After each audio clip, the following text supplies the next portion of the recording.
My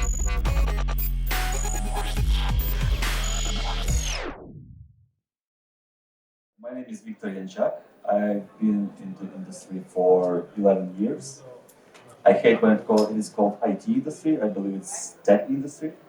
I've been working as a QC, test, QA, quality engineer, you name it, consultant, engineer, test manager, manager, whatever. So also I'm a quality management office director at SoftServe company, and I play American football. I'm defensive lineman in Lviv Lions American football team.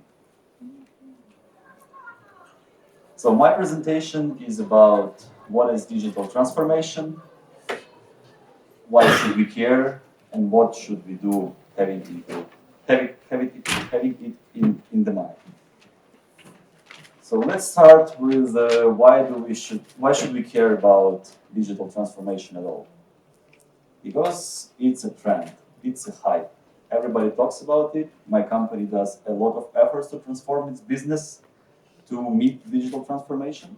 And can anyone who heard about this term raise your hands? Okay, maybe there are someone who are dealing with this stuff or implementing something, doing some projects with this. No, no one. Okay, so I will be the only one. So my company spends a lot of money and efforts to meet this digital era. That's why I'm talking about, and want you to be prepared to it. So what is digital transformation? Looking in the internet, so I found this awesome term. I had to write it down. Digital transformation is a profound and accelerating blah blah blah blah blah blah whatever term. So sounds exciting, right? Yeah, it doesn't sound exciting. So what is digital transformation? Why should we care? First of all, digital transformation is an application of digital technologies in almost everything in our life. So we are really used to it. We all use social networks, we all use our phones extensively, etc. But in business, it introduces a significant change to the ecosystem of the business overall, to the ecosystem of projects, the ecosystem of products, etc. Also, it introduces changes to customers' behavior, how customers use our products, how they use our systems, how do they behave with us, and what do they expect. And another point is that this process is continuous. Once it's started, it cannot be finished because you always need to check, to innovate, to follow the latest technologies, etc., in order to be in trend and not to miss it like some companies did. Do you know those guys, like Thomson Reuters and Associated Press? Yes, so those are the biggest news agencies in the world, and they used to hire the best cameramen, the best editors, the best journalists, etc., because they had to produce the best picture, the best stories, etc. So they've been disrupted by modern technologies, by the internet, by your mobile phones, because currently they do not need to have really high-paid cameramen who cannot go, for example, to Syria, because in Syria there is some guy who has a phone who records some video, posts it to Twitter, and this is available to everyone like 3 seconds after something happened. So my father-in-law, he used to work for Reuters for, I don't know, for a decade, and now he's fired because they do not need him, because they rely on those Syrian boys and girls who post the latest news online, and they use their work. So dealing with digital transformation is more dealing with the digital disruption. For example, we have Volvo guys here, right? Mm-hmm. So Volvo was disrupted by Tesla. Tesla was disrupted by Google self-driving cars, etc., etc., etc. So it's continuous trend. So why should we care? So a lot of you haven't heard about it. None of you have worked with it, but still, why should we care? Because the complexity of everything is increasing like every day, every second, and then when we introduce the digital transformation of big companies or or small companies, any companies. It means that we will have more and more of that complexity. So speaking about enterprise companies or big enterprises, only 22% of those do something with digital transformation. And like almost 80% are still waiting for this. Also, the amount, once the level of complexity increases, the amount of what can go wrong increases as well. Time, we do not have time enough. We do not have enough time for testing, we do not have enough time for development. Previous speaker was talking about pairing all this stuff in order to be able to do everything on time, but it will become even rarer resource. And digital transformation, digital innovation, digitization is moving out of the comfort zone. So I hate being moved out of comfort zone. So currently I'm not in my comfort zone, but I have to do this and to talk to you and tell you how to face the digital era. So speaking about the complexity, there is one simple example, like modern communication tool called Slack. Who uses Slack? Okay, so we are used to it. It's very comfortable. It has a bunch of great features. It can be run on different operating systems like desktop operating systems. It can be run on different versions and resolutions of mobile phones. It can be run on different browsers on mobile phones, on different screens, different notebooks, and it has a lot of integrations. Integrations with Trello, integrations with Jira, integration with whatever you want. So can you imagine that level of complexity and like cross-functionality and iterations for a simple communication tool? So like 100, maybe 200 years ago, the only communication tool was your mouse and tongue. And now we have this Slack that has a lot of stuff, and we can have multiple companies that work only for Slack and doing features for Slack. And now imagine if we are not making Slack, but we are doing some, I don't know, adaptation or rollout of some new technology to different countries, to different cities, to different organizations, to different stores, banks, etc. So PayPass. I really like Poland because here PayPass is everywhere. I can pay wireless with my card, so I do not need cash at all. And so this is a technology that several years ago was something fantastic. Only Japanese use it, as far as I know. But for example, implementation and adoption of this technology in the United States is something still far in future from where they are. So they are moving on enough to pay with chip cards.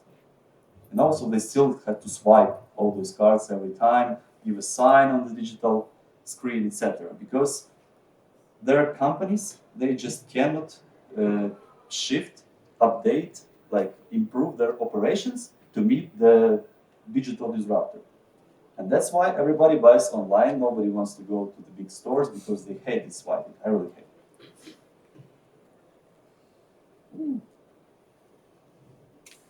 Okay, so if nobody works with that, like what can go wrong? Literally everything can go wrong because there is an awful word entropy, which means that if you do not control anything, your life will become more miserable because you are moving into chaos. And if you do not start doing something to get prepared to this technology innovations in digital era, you will be in trouble, and that will hit you really hard when it becomes truth. Yes, of course, we can think about like, let's test more, let's hire more testers, let's do more technologies, but you know that like one of the basic testing principles is that exhaustive testing is impossible, and that's it. So we just cannot do all this stuff. So, and that's why it's time to change. First of all, you should admit that it is totally different to the way you used to work. So if you start working with stuff related to digital transformation, it will be totally different to what you do right now. Changes are inevitable. So they might happen today, like for our company, or tomorrow, or in several years, but believe me, they will happen because that's the trend. But our goal is to make them as less painful as possible. And the quote from Star Wars: "Always in motion is the future." So we need always to move and progress in order to get better, in order to meet those changes. For example, yeah. Speaking about the change, do you know? So how many of you use iPhones? Androids? All the others? Do you know how did the first version of Android look like? Yeah, what was awful about that? Because it has a keyboard. Yeah, exactly. It was developed for the phone with keyboard. Like in 2007, nobody expected there will be a phone without a keyboard at all. Like there's one silly button, now it's without button at all. So can you imagine how the industry changed? Like mobile testing? Who was thinking about this 10 years ago? So that's the good example of change and how we should be prepared to that change. So it will happen. So new Steve Jobs, Mark Zuckerberg, whatever will appear, and it will destroy the way we ride taxis, the way we take photos, the way we use our mobile phones, etc. So speaking about quality, so how to change? How can we change right now and get prepared to what can happen in the future and will happen, believe me. So first of all, we need to move from the reactive approach to some proactive techniques. And here are some hints from me, from my experience.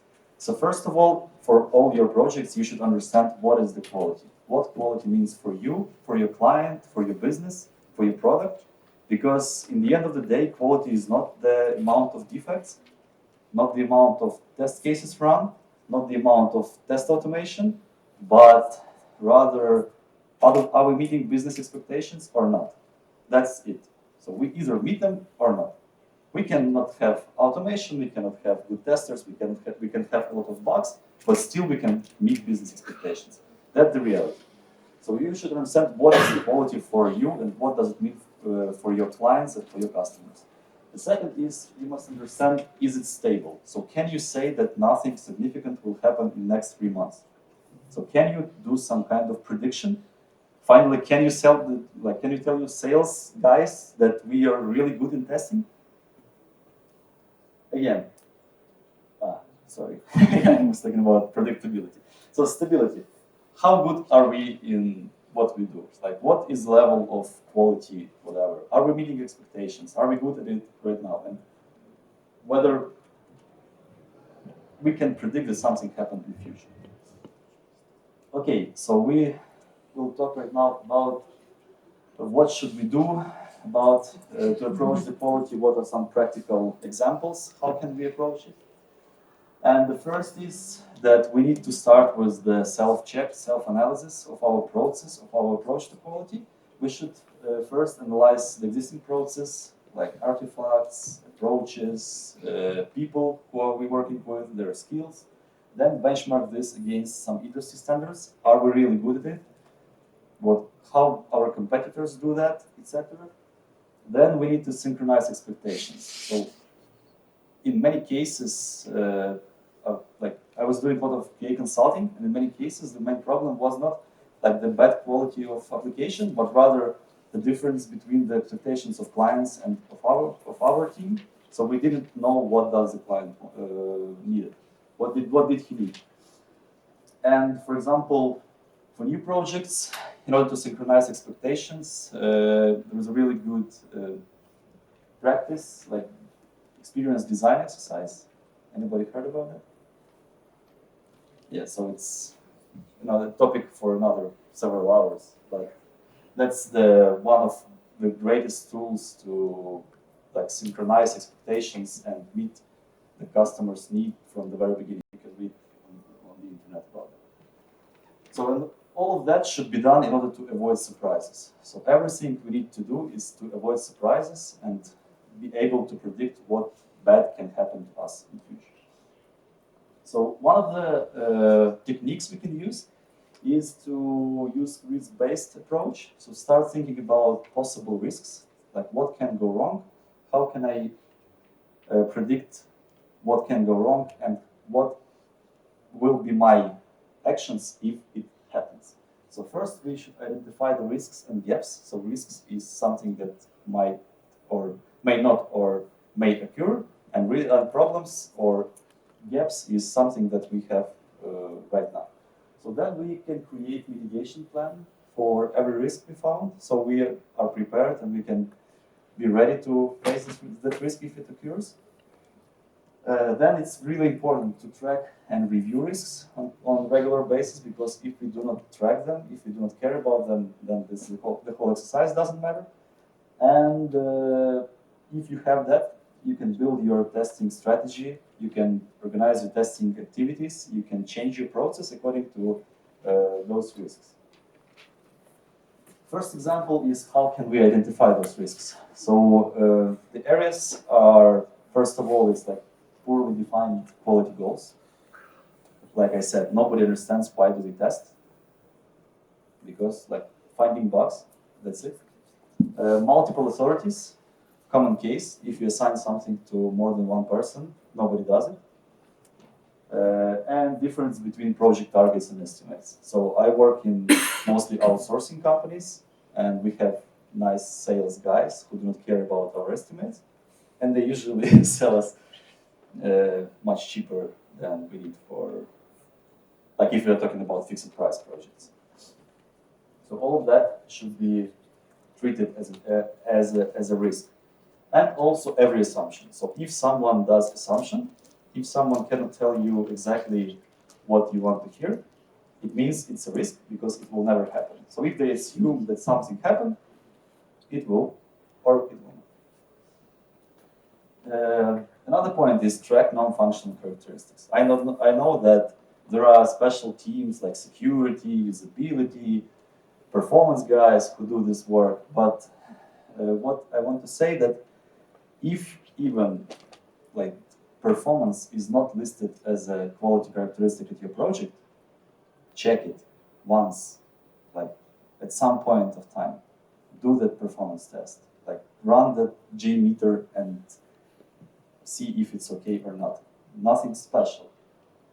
If you're doing fintech application and and there are no like security tests in your strategy, that's weird. So I don't know, do some simple. Invite guy from security team who can check your code, who can find those trees. Believe me, they are there. Usability. If you see that that application may be used only by octopuses, like not by human beings or by aliens, tell them about that. Like, don't expect that someone else will tell you to do that. Again, maintainability, reliability, portability, you name it, all the stuff that makes sense for your project. Test automation.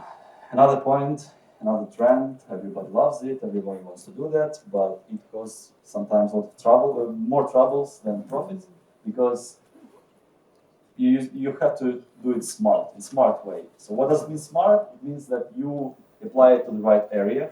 So I saw some projects that required 100% of automated coverage. That is not true, and it can be true. Appropriate tool. So we use something that works for us, but not something that is advertised on the conferences. People with required skills. Of course, we can teach manual testers how to do the automation, but if this person doesn't know like how to run if-else statement, we are in trouble.